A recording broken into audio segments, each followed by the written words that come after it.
nous pouvons aussi voir la seconde catégorie.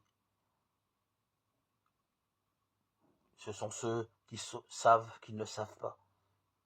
Ils sont en quête, ils cherchent et ils s'interrogent. Parmi les proches de Jésus, nous trouvons Nicodème. Nicodème est un savant juif, un docteur de la loi, un maître en Israël qui connaît parfaitement les Écritures et les enseigne. Son savoir n'a pas étouffé son désir de progresser. Il vient à Jésus de nuit et lui dit « Rabbi, nous savons que tu es venu de Dieu comme un maître. » Jean 3,2. Jésus lui répondit « Amen, amen, je te le dis, à moins de naître d'en haut, nul ne peut voir le royaume de Dieu. » Nicodème lui dit « Comment un homme peut-il naître quand il est déjà vieux? Peut-il rentrer dans le sein de sa mère et naître une seconde fois ?» Jésus répondit « Amen, amen, je te le dis, à moins de naître d'eau et d'esprit, nul ne peut entrer dans le royaume de Dieu. » Nicodème lui répondit « Comment cela peut-il se faire ?» Jésus lui répondit « Tu es docteur en Israël et tu ne sais pas cela ?»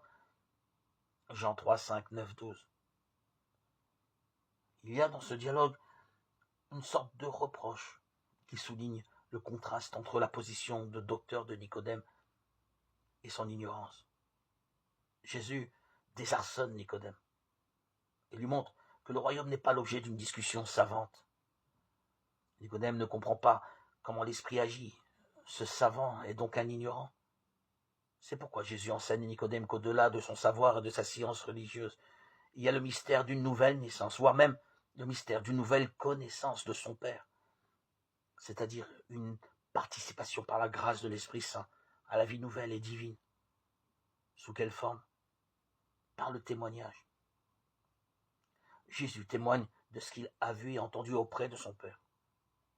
Or, pour nous, accueillir ce témoignage, c'est réduire l'ignorance dont fait preuve le maître Nicodème, en la remplaçant par la certitude révélatrice de Dieu en personne, qui nous a fait découvrir la vérité sur notre vocation humaine et sur la connaissance de Dieu dans laquelle l'Esprit Saint nous donne d'entrer.